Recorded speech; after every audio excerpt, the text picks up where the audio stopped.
C'est un terme que l'on n'associe pas spontanément au Bordelais. Pourtant, à l'instar de nombreuses autres régions, la biodynamie séduit de plus en plus de vignerons, particulièrement sur les coteaux de Canon-Fronsac. Biodynamie, on pourrait en parler pendant des jours, même une vie entière, je pense.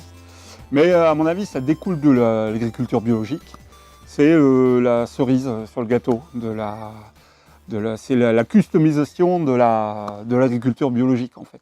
On va parfaire tout ce que l'on a mis en place en agriculture biologique. À savoir que, pour moi, c'est un synonyme de bon sens paysan.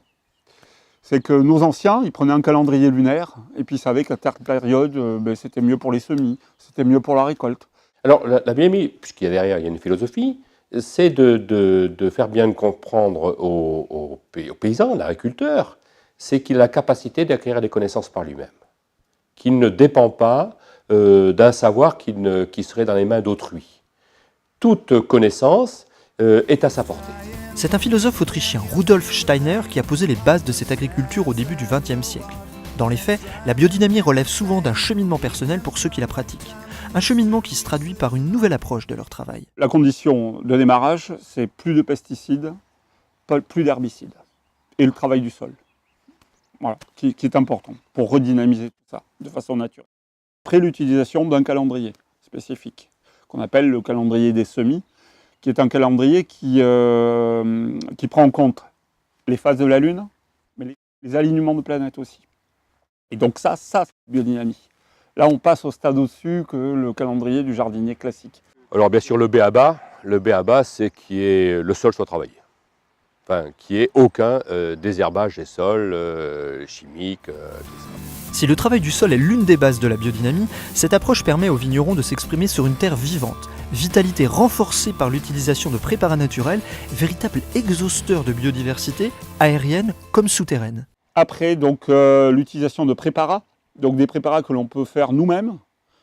Tout biodynamiste qui se respecte tendra un jour ou l'autre à préparer ses produits lui-même, à les fabriquer lui-même. Maintenant qu'on arrive au printemps, j'utilise une autre préparation, c'est une bouse aussi, mais qui a été mise dans une corne de vache et enterrée.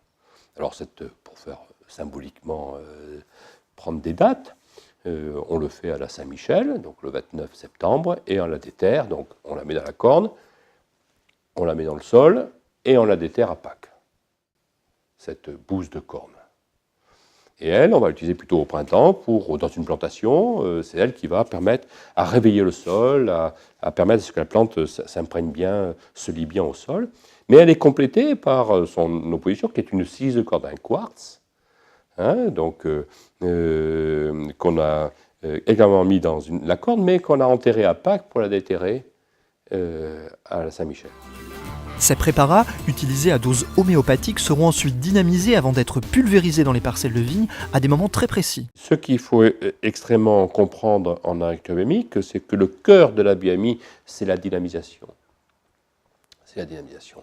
Et donc là, on a un bac dans lequel on met de l'eau, nos préparations, et qu'on va dynamiser. Donc dynamiser, c'est de créer un vortex, c'est-à-dire que je m'ouvre. Donc à ce moment-là, je reçois l'information du moment, et j'inverse, je crée un chaos, je détruis. Donc tout se détruit, tout meurt, et je vais réouvrir un vortex pour recevoir. Il n'y a pas si longtemps, on ironisait volontiers sur la biodynamie.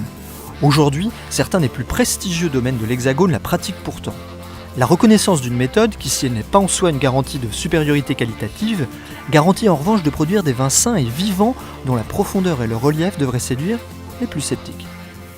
On a un raisin qui arrive plus à maturité, on fait des vins avec plus d'éclat. J'ai plus l'impression que dans ma clientèle, les gens me disent « on s'est fait plaisir » que de me dire « tes vins sont bons ».